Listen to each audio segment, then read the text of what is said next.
नमस्कार, स्वागत है आपका जी बिजनेस पे। मैं हूं दीपक डोभाल और आप देख रहे हैं आपकी खबर आपका फायदा। डेबिट और क्रेडिट कार्ड से ऑनलाइन लेन देन अब बेहद सुरक्षित हो जाएगा। आरबीआई 1 अक्टूबर से टोकनाइजेशन सिस्टम लागू करने जा रहा है। इस सिस्टम के तहत कस्टमर के कार्ड की पूरी डिटेल्स को एक टोकन में बदल दिया जाएगा और इसकी मदद से कस्टमर किसी थर्ड पार्टी ऐप या पॉइंट ऑफ सेल पर पेमेंट कर सकेगा। यानी आपके कार्ड से जुड़ी कोई भी जानकारी या डेटा मर्चेंट के पास नहीं रहेगा। आज हम इसी मुद्दे पर चर्चा करेंगे। टोकनाइजेशन सिस्टम को समझेंगे, ये कैसे काम करेगा, इसके लिए एक कंज्यूमर को क्या क्या करना होगा। चर्चा से पहले ये रिपोर्ट देख लीजिए।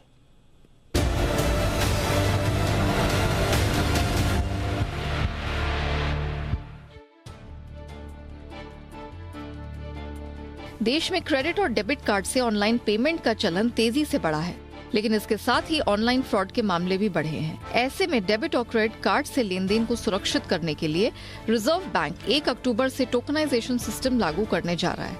इस सिस्टम के तहत कस्टमर के कार्ड की पूरी डिटेल्स को एक टोकन में बदल दिया जाएगा। इसकी मदद से कस्टमर किसी थर्ड पार्टी ऐप या पॉइंट ऑफ सेल पर पेमेंट कर सकेगा। यानी आपके कार्ड से जुड़ी कोई भी जानकारी या डेटा मर्चेंट के पास नहीं रहेगा। ये कार्ड टोकन मांगने वाले स्टोर और डिवाइस जिससे टोकन भेजा जा रहा है, तीनों से मिलकर बना होगा। हालांकि टोकन सर्विस लेना है या नहीं, ये कस्टमर पर निर्भर करेगा। इस सिस्टम के तहत कार्ड जारीकर्ता बैंक या कार्ड नेटवर्क को छोड़कर कोई भी आपके डेबिट या क्रेडिट कार्ड का पूरा डेटा स्टोरेज नहीं कर सकेगा। अभी तक आपको किसी ऑनलाइन पेमेंट के लिए कार्ड का 16 अंकों का नंबर, कार्ड की एक्सपायरी डेट, कार्ड धारक का नाम और सीवीवी दर्ज कराना होता है। ये डेटा मर्चेंट के पास सेव हो जाता है। ऐसे में मर्चेंट के डेटा के हैक होने की स्थिति में कस्टमर के कार्ड की पूरी डिटेल हैकर के पास चली जाती है और इसके दुरुपयोग की आशंका बढ़ जाती है। इससे फ्रॉड तो रुकेगा ही, साथ ही टोकनाइज कार्ड ट्रांजैक्शन के जरिए होने वाले लेन देन के लिए कस्टमर हर ट्रांजैक्शन की मैक्सिमम लिमिट और डेली ट्रांजैक्शन लिमिट भी तय कर सकेगा। टोकनाइजेशन सिस्टम लागू होने से कस्टमर को कार्ड की पूरी डिटेल्स भरने के झंझट से राहत मिलेगी। अगर कोई टोकनाइजेशन का ऑप्शन चुनता है तो उसे केवल सीवीवी और ओटीपी डालना होगा। ग्राहकों के पास खुद को कॉन्टैक्टलेस, क्यूआर कोड या इन ऐप परचेज जैसी किसी भी सर्विस के लिए रजिस्टर और डी रजिस्टर करने का अधिकार होगा। अगर आपको एक ही कार्ड से 3 मर्चेंट के पास ऑनलाइन पेमेंट करनी है तो आपको 3 अलग अलग टोकन जारी किए जाएंगे। यानी हर ट्रांजैक्शन के लिए यूनिक टोकन जारी होंगे। टोकन जनरेट होने के बाद केवल उसी कंपनी के साथ इसे शेयर किया जा सकेगा जिसके लिए इसे जनरेट किया गया है। कस्टमर के लिए ये सर्विस पूरी तरह मुफ्त होगी और कार्ड प्रोवाइडर कंपनियां इसके लिए उनसे किसी भी तरह का कोई शुल्क नहीं वसूल सकेंगी। यानी कार्ड के पेमेंट के नए तरीके को अपनाने के लिए तैयार हो जाएं। ब्यूरो रिपोर्ट, जी मीडिया। बहुत खास मेहमान इस वक्त हमारे साथ इस बेहद खास मुद्दे पर चर्चा के लिए जुड़ चुके हैं। हमारे साथ हैं सत्यम कुमार, जो कि फाउंडर हैं फेस यानी कि fintech association for consumer empowerment. Satyam, बहुत बहुत स्वागत है आपका हमारे शो पर। और हमारे साथ हैं मोहित कलावतिया साहब, जो कि सेक्रेटरी हैं एमपीआई के यानी कि merchant payments alliance of India के। मोहित, आपका भी बहुत बहुत स्वागत है। सत्यम, चर्चा की शुरुआत तो आपसे ही करना चाहेंगे। ये आइडिया कैसा है और क्या वाकई में इससे जो ऑनलाइन पेमेंट्स के दौरान होने वाले फ्रॉड्स हैं या कई बार एक ट्रस्ट डेफिसिट बिल्टअप हो जाता है, लोग तरह तरह की शंकाएं मन में रहती हैं लोगों के कार्ड्स के और अपने डेटा की सिक्योरिटी को लेकर, क्या वो कंसर्न्स दूर हो पाएंगे? जी बिल्कुल दीपक जी। अगर हम देखें तो एक लगातार तानातानी चल रही है कन्वीनियंस और सिक्योरिटी फीचर्स के बीच में।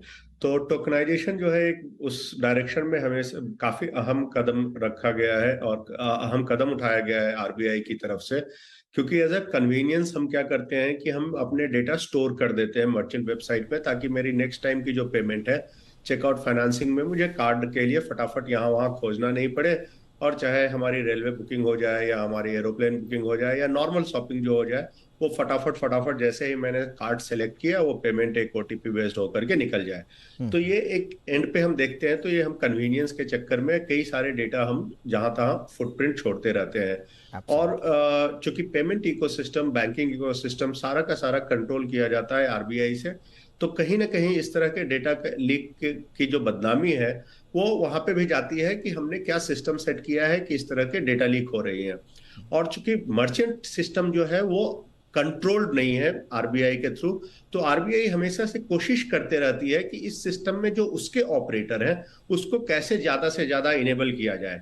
तो ये एक इनेबलमेंट है जहां पे कि आरबीआई ने स्क्वाडली जो है ये काम जो है रिजोल्यूशन सिस्टम जो है ये कार्ड इश्यूइंग इंस्टीट्यूशन के ऊपर या बैंकिंग इंस्टीट्यूशन के ऊपर जो कि है ला करके रख दिया है कि आप टोकन क्रिएट करके दो ताकि मर्चेंट को उनका नंबर स्टोर नहीं करना पड़े, और उस टोकन से मर्चेंट एक तरफ तो सीमलेसली कस्टमर को ट्रांजैक्ट करने के लिए they, at the same time there is no such data of personal contact in the sense की card number, privacy CVV number या इस तरह के नंबर हो जिसको कि कोई और चुरा करके उससे फ्रॉडलेंट ट्रांजैक्शंस रन कर सके।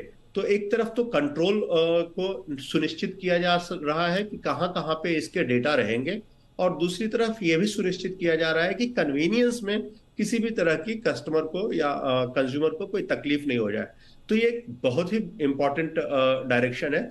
ग्लोबली कई सारे कंट्रीज में ये ऑलरेडी हो चुके हैं, और चूंकि हम कन्वीनियंट की बात करते हैं तो एक के ऊपर दूसरी अलग अलग ऐप की लेयर या अलग अलग लेयर आते रहती है। वो लेयर हमेशा से प्रॉमिस करते हैं कि पिछले लेयर से ज्यादा कन्वीनियंस देंगे, और उसके चक्कर में more and more agencies, more and more companies are getting created and each of them are storing the data. तो ये जो डेटा स्टोरेज का जो नॉर्म्स है, आई मीन कार्ड या पर्सनल इंफॉर्मेशन स्टोरेज का जो नॉर्म है उसको डिफाइन करके एक बहुत बड़ा कदम रखा गया है। एब्सोल्युटली। तो ये एक अभूतपूर्व कदम है और वाकई में देखना होगा कि ये जो पूरा का पूरा इकोसिस्टम आरबीआई इंप्लीमेंट करना चाहता है, इसके बाद जो डेटा सुरक्षा की चिंताएं एक आम उपभोक्ता की हैं वो कितना एड्रेस हो पाती हैं। लेकिन इसको लेकर कुछ कंसर्न भी उभरे हैं, और ख़ास तौर से MPAI merchant payments alliance of India ने कुछ इसमें कंसर्न रेज किए हैं आरबीआई के साथ, वो चाहते हैं अभी इस तरह की रिपोर्ट्स में पढ़ रहा हूँ। मोहित, सुनने में यही आ रहा है कि रिकरिंग पेमेंट्स को लेकर और टोकन फ्लो को लेकर जो कंसर्न्स हैं आपके, आप कह रहे हैं कि आरबीआई उनको भी एड्रेस करे पहले। आपकी आपत्तियां या कंसर्न्स क्या हैं? जी दीपक, धन्यवाद मुझे इनवाइट करने के लिए। मैं अग्री करता हूँ आपसे एंड कि टोकनाइजेशन एक सही कदम है, एक सही दिशा में। बट एक ज़रूरी कोई भी ट्रांजिशन हम करते हैं, अभी पिछले 20-30 साल से हमारा जो ट्रांजैक्शन प्रोसेस होता है, और एक कंज्यूमर के लिए मेरा 2 सेकंड में ट्रांजैक्शन पूरा होता है, बट पीछे बहुत सारी एंटिटीज काम करती है, मर्चेंट से लेके इशूअर बैंक जो एक यूजर की बैंक होती है जहाँ मेरा अकाउंट है, और फिर पेमेंट एग्रीगेटर्स गेटवेज हो गए जो एक इंटरमीडिएट की तरह काम करते हैं, कार्ड नेटवर्क्स हो गए, ये सारे आपस में कम्युनिकेट करते हैं और इंश्योर करते हैं कि ट्रांजैक्शन पूरा हो वो डिटेल को लेके, जो विद इन 2 to 3 सेकेंड एक ट्रांजैक्शन कंप्लीट होता है। अब हम जा रहे हैं एक नए इकोसिस्टम में ऑल टुगेदर, जहाँ पे वो ट्रांजैक्शन प्रोसेसिंग है वो कार्ड नंबर की जगह टोकन के बेसिस पे होगा।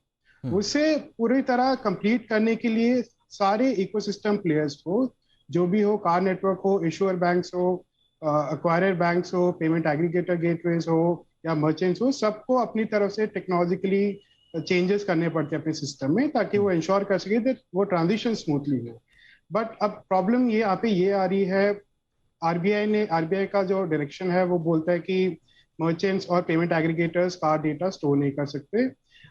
फिर आरबीआई एक और सर्कुलर लेके आया कि इसके ऑल्टरनेटिव टोकनाइजेशन सोल्यूशन हम एनेबल कर रहे हैं। ठीक है, बट यहाँ पे प्रॉब्लम ये आती है दीपक जी कि यहाँ पे कोई मैंडेट नहीं है किसी कार्ड नेटवर्क बैंक्स किसी के पास कि अक्टूबर 1 तक जब डेडलाइन है तब तक हमें टोकनाइजेशन सोल्यूशन रेडी होना चाहिए। वहां पे हम प्रॉब्लम देखते हैं कि कुछ चीजों में, जैसे वन टाइम ट्रांजैक्शन हो गए मेरे ई कॉमर्स के, फॉर इंस्टेंस अगर मैं कुछ परचेज कर रहा हूँ तो वहां पे टोकनाइजेशन में रेडीनेस थोड़ी दिख रही है कि ट्रांजैक्शन प्रोसेस हो रहे हैं। बट मोहित, ये डिले क्यों हुआ? गाइडलाइंस तो 2019 से हैं। आरबीआई ने बीच बीच में आप लोगों से बातचीत भी की होगी। इसके जो FYI हैं वो रिजर्व बैंक ऑफ इंडिया की वेबसाइट पर कब से पड़े हुए हैं? 2020 से पड़े हुए हैं। तो क्या ये कहना है कि आप लोगों को पर्याप्त समय नहीं मिला, क्या ये लॉजिकल लगता है? एब्सोल्युटली दीपक जी। ये गाइडलाइंस 2020 में आई थी। जो गाइडलाइंस आई थी उसमें खाली इतना लिखा था कि मर्चेंट्स और एग्रीगेटर्स कार्ड स्टोर नहीं कर सकते, कार्ड डेटा। और उस टाइम पे हमारे पास कोई सोल्यूशन नहीं था। सितंबर पिछले साल ये कार्ड ऑन फाइल टोकनाइजेशन का सोल्यूशन एक आरबीआई ने इनेबल किया। तो पहली बात तो टाइमलाइन जो हमारे पास अभी 1 साल हुआ है जो आरबीआई ने सोल्यूशन इनेबल किया है, बट कोई भी ट्रांजिशन हम करते हैं जो इस स्केल का होता है, आज देखिए हम कितने बिलियंस ऑफ रुपीस के ट्रांजैक्शन डेली देखते हैं डिजिटल पेमेंट्स में।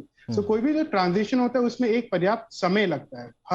हर प्लेयर को, हर जो भी इकोसिस्टम है, कार्ड नेटवर्क हो गया, विश्व बैंक हो मैं गया, आपकी बात बिल्कुल समझ रहा हूं मोहित, मैं आपकी बात बिल्कुल सहमत होते हुए ऑलमोस्ट आपसे कि हर चीज में एक समय लगता है। कोई भी क्रांतिकारी परिवर्तन रातों रात इंप्लीमेंट नहीं किया जा सकता, उसमें हर स्टेक होल्डर्स की लिमिट्स और मजबूरियों को समझना चाहिए।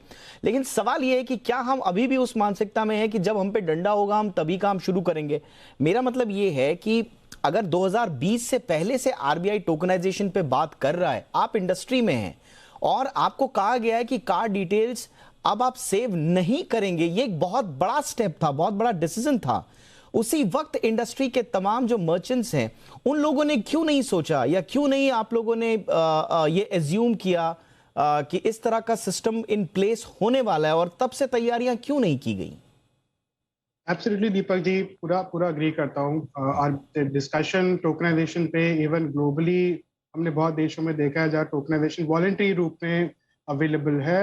बट इसमें इशू दीपक जी ये आता है कि मर्चेंट हम एकदम लास्ट में प्लेयर है जो सीधा एंड यूजर से कम्युनिकेट करते हैं। जो भी तैयारी होती है, जो भी ट्रांजेक्शन होना होता है, वो एक सीक्वेंस में होता है। पहले आपके कार्ड नेटवर्क्स रेडी होंगे, तो इंश्योर करेंगे कि सोल्यूशन एग्जिस्ट करते हैं, वो कार्ड को टोकनाइज कर सकते हैं और वो टोकन को प्रोसेस कर सकते हैं। वो फिर वो सोल्यूशन अपने एक्वायरर बैंक्स और इश्योर बैंक्स को प्रोवाइड करते हैं।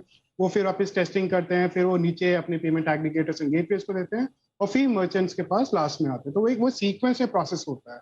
अब क्योंकि टाइमलाइन बहुत स्ट्रिक्ट है, तो अभी इशू ये हो रहा है कि सब लोग टेस्ट भी कर रहे हैं और साइमल्टेनियसली चेंजेस भी कर रहे हैं। ठीक है। तो उसमें समय लगता है, क्योंकि अगर कुछ भी कहीं पे प्रॉब्लम हो तो वापस सारे सीक्वेंशियली सबको चेंजेस करने पड़ते हैं, इंश्योर करने कहाँ प्रॉब्लम है टेक्नोलॉजी की, एंड इंश्योर करें कि जब फाइनल रोल आउट हो तब एज ए यूजर मैं अगर कोई वेबसाइट से कुछ खरीदना चाहता हूँ तो मेरा एक्सपीरियंस डगमगा नहीं जाए। मैं अगर मेरी कैपेसिटी है पेमेंट करने की और फिर भी मैं ऑनलाइन ट्रांजैक्शन कंप्लीट नहीं कर पा रहा हूँ।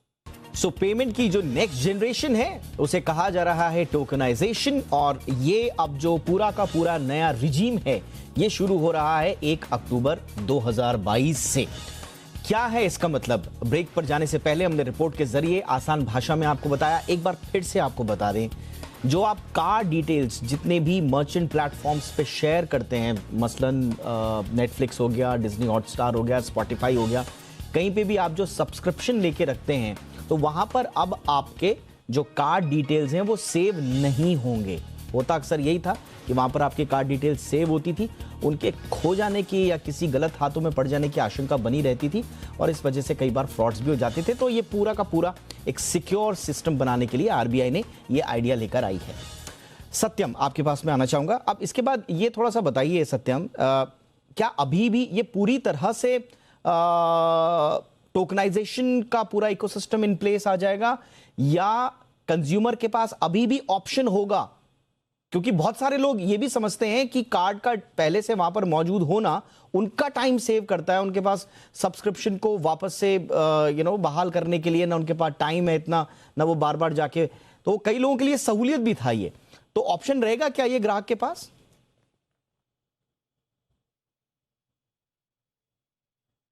दीपक जी, अगर हम देखें तो जब रूल्स जब गाइडलाइन दिया गया था तभी ये क्लियर कर गया था कि ये डेटा स्टोरेज रखना ही इलीगल होगा एट अ मर्चेंट एंगल और any other institution which is not a bank और द इशुइंग इंस्टीट्यूशन जो होती है, जो क्रेडिट या डेबिट कार्ड की इशुइंग इंस्टीट्यूशन है।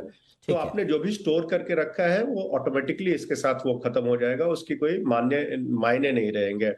तो टोकनाइजेशन करना क्या बहुत ही जरूरी है at a consumer level? The answer is yes, क्योंकि उसके अलावा और कोई ऑप्शन नहीं रहेगा कार्ड बेस्ड पेमेंट करने का। अगर हम एट द सेम टाइम अगर मोहित जी का बात देखें तो वो भी कंसर्न लाजमी है, क्योंकि अगर हम अभी देखते हैं तो सिर्फ और सिर्फ 195 मिलियन 19 करोड़ के आसपास टोकन सिर्फ क्रिएट हुए हैं इंडियन इकोसिस्टम में, जिसमें कि हम अगर देखते हैं तो 1,000 मिलियन तो कार्ड है, डेबिट और ये कार्ड, और हर एक कार्ड के साथ साथ समझिए कि एज ए कस्टमर अगर मैं 10 कस्टमर इंस्टीट्यूशन में भी मैं पेमेंट करता हूं, तो हर एक कार्ड के 10 या 20 मल्टीप्लायर अगर हम लगा दें तो उतने ज्यादा से ज्यादा हमको टोकन्स क्रिएट होने चाहिए थे अभी तक जाकर के सिस्टम में। टेक्नोलॉजी आर्किटेक्चर वाइज क्या सिस्टम रेडी है? द आंसर यस है कि चाहे वो एनपीसीआई का रुपे नेटवर्क का सिस्टम हो या वो वीजा या मास्टर कार्ड का सिस्टम हो, सिस्टम रेडी है। दिक्कत हुई है कंज्यूमर अवेयरनेस की। तो जिस जिस इंस्टीट्यूशन ने कंज्यूमर अवेयरनेस पे काम किया है, जैसे कुछ पेमेंट कंपनी है जो QR code based payment operate करती हैं, उसके 80% कस्टमर ने ऑलरेडी टोकन्स क्रिएट कर लिए हैं। बट बाय एंड लार्ज जो अपने स्मॉल मर्चेंट हैं या जो छोटे मोटे इंस्टीट्यूशंस हैं, इसमें क्या काफी छूट गए हैं, और अब उनके फेस्टिवल सीजन आ रही है, दिवाली आ रही है, दशहरा आ रही है, तो क्या थोड़ी सी तकलीफ होगी? आंसर उसकी जरूर है कि हाँ तकलीफ होगी, क्योंकि मर्चेंट्स को तकलीफ होगी, मर्चेंट्स को या जी छोटे छोटे मर्चेंट, क्योंकि उन्होंने अपने कस्टमर्स को अवेयर नहीं किया है कि आप मेरे नाम का एक टोकन क्रिएट करके रखो, मर्चेंट आईडी क्रिएट करके रखो, उन्होंने उस तरह से अपने पुश नहीं किया है। तो उसकी वजह से वो फेस्टिवल सीजन में ये एक थोड़ी सी ब्रेकडाउन होने वाली है। तो क्या आरबीआई को कंसीडर करना चाहिए कि कुछ जो छोटे मर्चेंट्स हैं उनके हितों को ध्यान में रखते हुए उनको एक वार्निंग के साथ एक डेडलाइन और एक्सटेंड किया जाए? क्या ये पॉसिबल है? मुश्किल लग रहा है अनलेस अनटिल की specific regulatory and government ecosystem दोनों साथ में इस पे कुछ डिसाइड करती है, क्योंकि आरबीआई ने अपनी तरफ से बहुत ही पहले एडवांस इंफॉर्मेशन दिया है। मैं जो वही अर्ज कर रहा था मोहित जी, मैं भी, सत्यम भी वही बात कह रहे हैं जो मैं आपसे अर्ज कर रहा था कि आपको काफी टाइम मिला, और दूसरा जैसे कि आरबीआई ने बताया और आरबीआई ये भी बोल रहा है कि जो ज्यादातर जो लार्ज मर्चेंट्स हैं उन्होंने ऑलरेडी अपना जो टोकनाइजेशन नॉर्म्स हैं उनको कंप्लाइड किया हुआ है।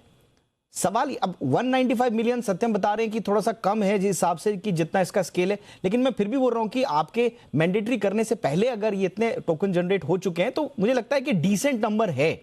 तो यानी कि रिस्पॉन्स ठीक ठाक मिला है आरबीआई के इस आइडिया को। अब अगर कोई रह गया है तो फिर अब आप क्या कहेंगे? मतलब आई मीन ये तैयारी आपको पहले करनी चाहिए थी। कैसे कन्विंस करेंगे आरबीआई को? नहीं दीपक जी, इसमें आरबीआई, सो पहली बात, इसमें जो भी मेन प्रॉब्लम आएगा, सो एट द कोई भी चीज ट्रांजैक्शन में कुछ भी इशू आता है तो कंज्यूमर जो उपभोक्ता है उसको सबसे ज्यादा परेशानी आएगी अगर उसका ट्रांजैक्शन पूरा नहीं होता है। ये सारे, अगर मैं किसी ई कॉमर्स वेबसाइट पे कुछ प्रोडक्ट खरीदने जा रहा हूँ, अगर मेरा पेमेंट नहीं हो पा रहा है तो सबसे ज्यादा इशू मेरे को है। नहीं, बट उसके पास एक ऑप्शन दिया हुआ है, अगर सही हूं, एक ऑप्शन है उसके पास, वो full card details each time, हर बार थोड़ा सा उसका काम बढ़ जाएगा, लेकिन अगर टोकन उसका काम नहीं कर रहा है प्लेटफॉर्म की वजह से, मर्चेंट के जो टेक्निकल प्रॉब्लम की वजह से, फुल कार्ड डिटेल्स दे सकता है वो। थोड़ा सा टाइम ही तो लगेगा। तो मुझे नहीं लगता कि कंज्यूमर को इतनी ज्यादा प्रॉब्लम आएगी। नहीं, इसमें दो पहलू है दीपक जी। सो एक तो अपना ई कॉमर्स ट्रांजैक्शन हो गया जिसकी आपने बात की कि कंज्यूमर को कार डिटेल्स पूरे वापस लाने पड़ेंगे। अगर मैं कई बारिश में, समझो कोई कैब बुक कर रहा हूँ, मुझे वो बारिश में रुक के मुझे सारी मेरी पूरी कार डिटेल, वो इनकन्वीनियंस होगी। दूसरा आ गया आपके रेकरिंग वाले, अगर रेकरिंग वाले में प्रॉब्लम आएगा। बिजली का बिल भरना है, डीटीएच का बिल भरना है, मेरे को मेरी एलआईसी का प्रीमियम भरना है जो रेकरिंग पे मैंने कर रखा है, क्योंकि वो इकोसिस्टम रेडी नहीं है। क्योंकि मर्चेंट सबसे लास्ट होते हैं जो टेस्ट करते हैं, और ये सबके इंटरेस्ट में, खाली मर्चेंट्स भी चाहते हैं कि पूरा यूजर जो है वो टोकनाइजेशन पे आ जाए, कार नेटवर्क्स भी चाहते हैं कि यूजर सारे आ जाए, लेकिन उनकी भी एक सीमा होती है कि अगर सोल्यूशन रेडी नहीं है, और अगर जो सोल्यूशन जो रेडी है वो अच्छी तरह काम नहीं कर रहे, तो बट आप लोग क्या चाहते हैं? अब सॉल्यूशन तो आप ही को देना है, आरबीआई ने तो सिस्टम इन प्लेस कर दिया, सॉल्यूशन आप ही को देना है। आप क्या चाहते हैं? आपको समय चाहिए? सत्यम भी कुछ कहना चाह रहे हैं, मैं आऊंगा सत्यम के पास, लेकिन आप हाँ, अच्छा सत्यम बोल लीजिए, आप पहले कुछ कहना चाह रहे हैं। तो मेरा कहना है कि इसमें जो ई कॉमर्स प्लेटफॉर्म की हम लोग बार बार बात कर रहे हैं ना, एक्चुअली ई कॉमर्स प्लेटफॉर्म को दिक्कत नहीं होने वाली है। ये सारे बड़े टेक्नोलॉजी जाइंट हैं, ठीक है ना, इन्होंने अपने लिए सॉल्व कर दिया है और ऑन द फ्लाई ये क्रिएट करेंगे, ठीक है। कंसर्न है कि जो हम छोटे एसोसिएशंस या जो हम मर्चेंट्स को जो हम रिप्रेजेंटेटिव है, हमने अपने मर्चेंट्स को इसके लिए तैयार नहीं किया है। मुझे वहां पे ज्यादा इशू है। और जहां तक टेक्नोलॉजी स्टैक का सवाल है, टेक्नोलॉजी स्टैक में कोई कमी नहीं है, वो अवेलेबल है। अवेयरनेस जो करना था मर्चेंट को कि आप मेरे नाम के टोकन्स बनाने शुरू कर दीजिए, वो अवेयरनेस का है, और ये प्योर एंड प्योर मर्चेंट का काम है। इसमें ना तो आरबीआई कुछ कर सकती है, ना लार्ज पेमेंट गेटवेज कुछ कर सकते हैं, और ना कंज्यूमर कुछ कर सकता है। तो मोहित, संक्षेप में अब फिर क्या, कैसे, मैं बार बार यही कह रहा हूं, अब मुझे भी चिंता होने लगी है आप लोगों की, कैसे होगा ये आगे? तो आगे इसमें एसेंशियली हम ये नहीं बोल रहे कि एक्सटेंशन कर दो या इसे वापस बढ़ा दो। 2 बार ऑलरेडी आरबीआई ने हमें एक्सटेंशन दे दिया है पूरे इकोसिस्टम को। बट एक आरबीआई की तरफ से हमारा एक यही सबमिशन रहता है कि आप प्लीज इंश्योर करिए, क्योंकि मर्चेंट जो है वो आरबीआई डायरेक्टली उन्हें रेगुलेट नहीं करता है। आरबीआई जो है वो बैंक्स, कार नेटवर्क्स, उनको बोल सकता है कि प्लीज आप सोल्यूशंस रेडी कीजिए, प्लीज आप इंश्योर करिए कि वो सोल्यूशंस मर्चेंट्स अपने यूजर को दे पाए। फिर वापस मैं क्लैरिफाई करना चाहूंगा कि मर्चेंट्स का यहाँ पे रोल इतना ज्यादा नहीं होता है, क्योंकि वो अपने upstream partners, aggregators, car network पर रिलाई करते हैं। बहुत सारे मर्चेंट, छोटे मर्चेंट जो है वो पूरी तरह रिलाई करते हैं कि अगर उनका अपस्ट्रीम पार्टनर्स रेडी हो गया तो वो डायरेक्टली कंज्यूमर को वो सोल्यूशन प्रोवाइड कर सकते हैं। ऑल राइट, मैं समझ गया। तो कुल मिला के देखिए, ये आइडिया तो बहुत शानदार है। इसमें सारी चीज़ें जो होमवर्क सरकार की तरफ से, आरबीआई की तरफ से जो किया जाना चाहिए था, वो अपना पूरी तरह से हो चुका है। बड़े मर्चेंट्स जो हैं, जैसा कि आरबीआई बता रहा है, उन्होंने ऑलरेडी जो हैं वो काम करना शुरू उस पर कर भी दिया है, अपने आप को रेडी कर लिया है। रही बात जो छोटे मर्चेंट्स हैं, तो उनके लिए हम ऑल द बेस्ट ही बोल सकते हैं कि वो जल्द से जल्द कंज्यूमर अवेयरनेस पर काम करें इस पर, और अपनी बात अगर वो आरबीआई तक पहुंचाना चाहे तो उनका भी स्वागत, शिद्दत से अपनी बात को रखें, कन्विंस करने की कोशिश करें, उनको समय मिलता है तो ठीक है। मुझे लगता है कि फिलहाल काफ़ी समय ऑलरेडी दिया जा चुका है। बहरहाल बहुत बहुत शुक्रिया आप दोनों का वक्त निकालने के लिए। सत्यम, थैंक यू सो मच। मोहित, आपका भी बहुत बहुत शुक्रिया वक्त निकालने के लिए। आपकी खबर, आपका फ़ायदा में इतना ही। इजाज़त दें, नमस्कार।